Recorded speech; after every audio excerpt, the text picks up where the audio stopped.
To me, dissent really just boils down to our ability to question the status quo and express our opinions. And when you frame dissent in this way, what happens is that you really start to understand how dissent is important not just for politics and democracy and justice.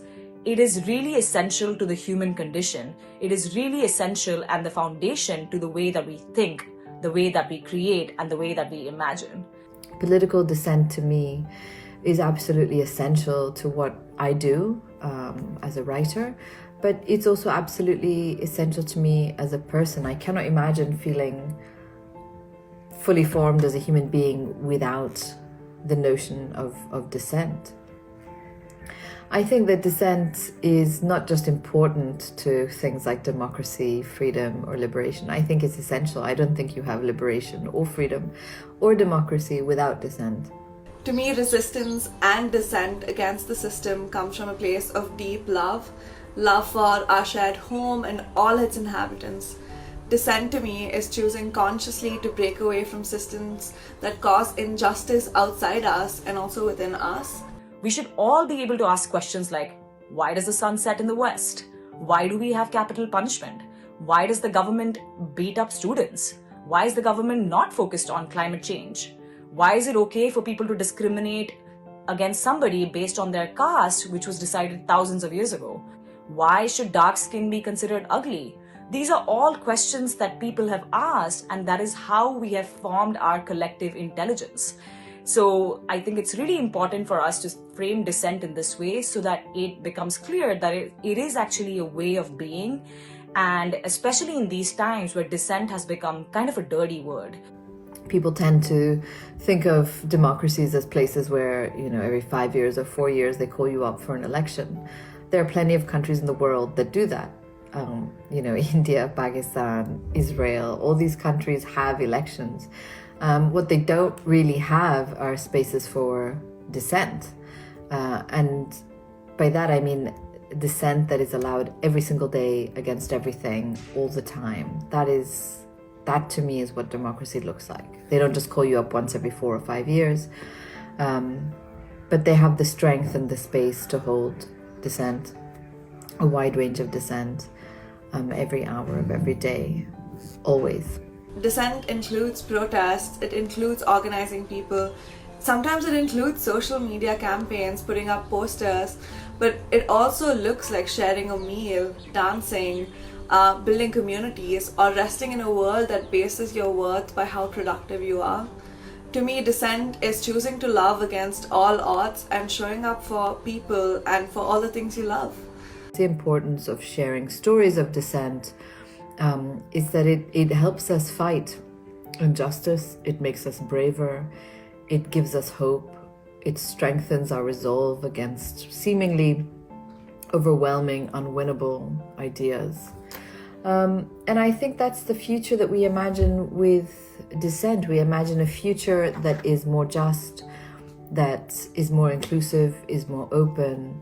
We have an incredible amount of knowledge and wisdom collectively, and sharing experiences is integral to growing movements and sustaining ourselves. It's also a reminder that our liberation is interlinked with each other, even if our oppressor looks different. Fascist governments across the world have criminalized dissent, so ordinary citizens are staying away from it. Ordinary citizens are going, hey, I don't really engage in dissent. I'm not doing these criminal activities. But when you frame dissent in this really simple fashion of being able to question the status quo and express your opinions, it really helps people normalize dissent. It helps them understand that dissent is really essential for us to just be able to think. It is really essential for our core function as humanity. You cannot dissent in the United Kingdom anymore. You cannot dissent in the United States anymore. You cannot talk about Palestine. You cannot talk about genocide. You lose your jobs. So it's certainly not my intention to say that it's only a certain part of the world that faces a crackdown on dissent. The entire world is facing that crackdown. And we're seeing it across the Western world, places where they've always assured us the right to expression, to dissent, to disagree was sacred. And we see that it's not. We see that it's sacred given the right cause. It's not available for everybody. And so we must fight even harder to share stories of dissent and to share them not just for hope and uplifting and bravery, but share them for instruction. I imagine a world where we move away from ownership and move towards responsibility. And this responsibility includes taking care of our land, our oceans, our people and animals. It's about making sure we live in a world where no one is considered less than another person. It's making sure we live in a world where no one is left behind. On 1st January 1818, a small British battalion mainly comprising Dalit soldiers from the oppressed Mahar caste defeated an army of dominant caste Peshwas at Koregaon. The battle gained a legendary status, representing a victory not just in Bhima Koregaon, but against caste injustices perpetrated by the Peshwas. The Mahar community celebrates the anniversary as a festival called Valor Day, and many make an annual pilgrimage to an obelisk at the site that memorializes the battle. During its bicentennial celebrations on 1st January 2018, mobs carrying saffron flags attacked the predominantly Dalit gathering at Bhima Koregaon. The Pune police registered at least 22 separate first information reports detailing the violence, including one accusing two Hindu extremists, Manohar Bhide and Milind Ekbote, of instigating the mobs. A fact-finding report commissioned by the Pune police even identified the duo as the main conspirators behind the pre-planned attack at Bhima Koregaon. A police official has similarly stated on affidavit to the Supreme Court that they were responsible for the violence. Another fact-finding committee of judges and social activists also found that Bhide had been inciting the local Marathas against the Dalits in the week preceding the violence. Yet the case that has become synonymous with the violence that day is not one of those 22 FIRs and does not accuse Bhide and Ekbote of any role in it. The Bhima Koregaon case, as it is now known, is based on a complaint filed 8 days after the violence by one of Bhide's followers, alleging that the violence was instigated by speeches given the previous day at an event 30 kilometers away called the Elgar Parishad.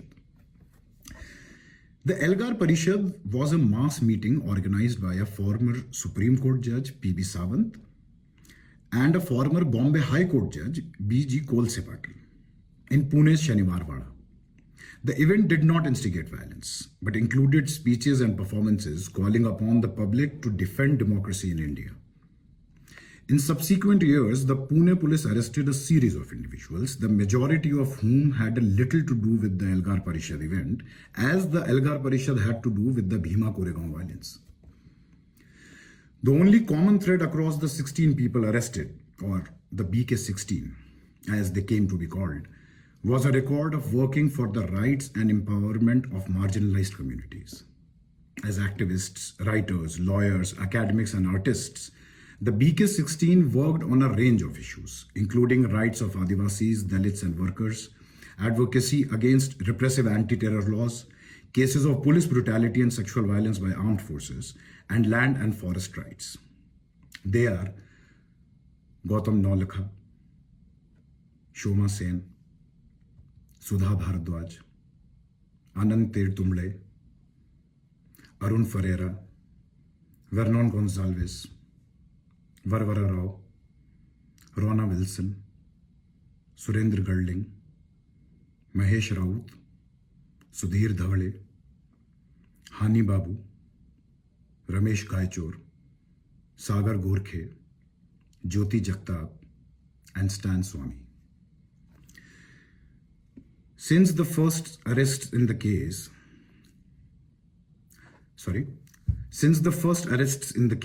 a plethora of evidence has pointed to the political interests behind the targeted investigation, as well as the compromised and manufactured evidence that forms the foundation of the case. Swami, a Jesuit priest and Adivasi rights activist from Jharkhand, died in prison on 5th July 2021. Only 7 of the remaining 15 are out on bail. To mark 6 years of the arbitrary arrests and imprisonment of these political dissidents, The Polis Project is publishing a series of writings by the BK16 and their families, friends, and partners. Since their bail condition prevents them writing about the case, since their bail conditions prevent them from I'll take this again. To mark 6 years of the arbitrary arrests and imprisonment of these political dissidents, the Polis Project is publishing a series of writings by the BK16 and their families, friends, and partners. Since their bail condition prevents them writing about the case, this series seeks to shift the lens from their lives in the courtroom to the lives in prison. By describing various aspects of the past 6 years, the series offers a glimpse into the BK16's lives inside prison, as well as the struggles of their loved ones outside. Each piece in the series is complemented by Arun Ferreira's striking and evocative artwork. The question arises, why do they choose to keep writing when they are being targeted by the state? Stan Swamy articulates an explanation in his memoir.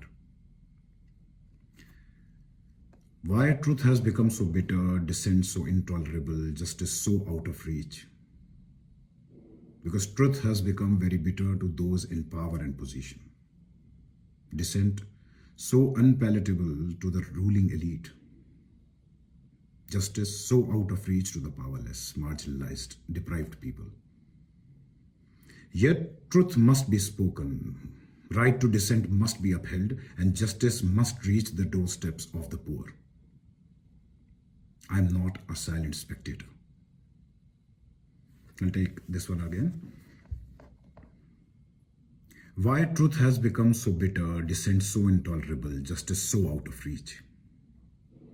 Because truth has become very bitter to those in power and position. Dissent so unpalatable to the ruling elite. Justice so out of reach to the powerless, marginalized, deprived people. Yet, truth must be spoken. Right to dissent must be upheld, and justice must reach the doorsteps of the poor. I am not a silent spectator.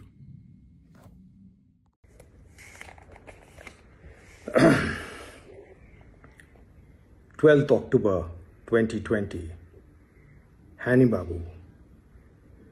For Sachidanandan. Dear Sachidanandan, not as beautiful as it is when outside. This rain seen through the windows of a jail. And it's not like you described. The rain does not rain through glass pipes. The scars on these terraces, it's more than what your little angels can ever wipe.